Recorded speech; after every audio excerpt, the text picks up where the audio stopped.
मोहतरम सामीन गरामी कदर, पिछली वीडियो के अंदर मैंने सैयदना अय्यूब अलैहिस्सलाम के हवाले से 4 बातें आपके सामने जिक्र की थी।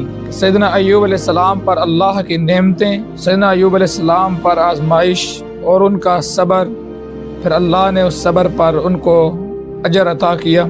आज मज़ीद कुछ उनके बारे में गुफ्तगू करेंगे कि सैयदना अय्यूब अलैहिस्सलाम पर आजमाइश क्यों आई। अस्सलाम वालेकुम, आप देख रहे हैं सौते मुस्तफ़ा। मेरे चैनल को सब्सक्राइब कर दें और बेल आइकन के बटन को प्रेस कर दें ताकि आने वाली हर वीडियो आप तक आसानी तक पहुंच सके। सैयदना अय्यूब अलैहिस्सलाम पर आने वाली मुसीबतों, दुखों, तकालीफ और रंजो अलम से ये हकीकत और ये बात वाज़ेह हो गई और साबित हो गई कि अल्लाह के बंदों में से जिस बंदे को अल्लाह ताला के साथ जिस कदर कुर्ब, नजदीकी और ताल्लुक होता है, उसी निस्बत से वो बंदा आजमाया जाता है और मसाइब और तकालीफ की भट्टी में तपाया जाता है।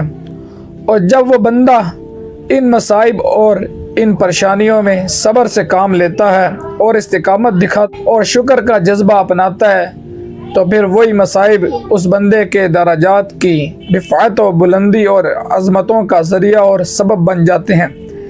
इसी हकीकत और इसी मज़मून को इमामुल अंबिया सल्लल्लाहु अलैहि वसल्लम ने इन खूबसूरत अल्फाज में बयान फरमाया, जिन्हें हज़रत साद बिन वक़ास रज़ी अल्लाह ताला अन्हु ने नकल फरमाया। अशद्दुन नासी बलाइल अंबियाई सुम्मा सालिहूना सुम्मल अमसलु फल अमसलु। लोगों में सबसे ज़्यादा मसाइब में अंबिया कराम मुब्तला होते हैं, फिर सालिहीन, फिर हस्ब मरातब जो इनके करीब हुआ और जो उनके करीब हुआ। आगे फरमाया, इंसान अपनी दीनदारी के एतबार से मसाइब में मुब्तला होता है। अगर इंसान अपने दीन में पुख्ता हो तो इस पर मसाइब भी सख्त आते हैं।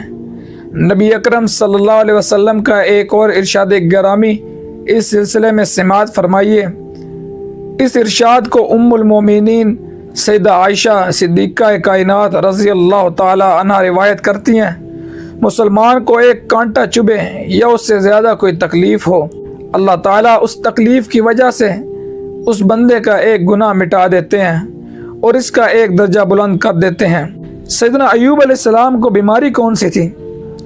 सैयदना अय्यूब अलैहिस्सलाम जिस्मानी बीमारी में मुब्तला ज़रूर हुए, कुरान ने इसे इशारतन जिक्र भी किया, मगर बीमारी की नौयत से कुरान भी खामोश और हदीस भी खामोश है।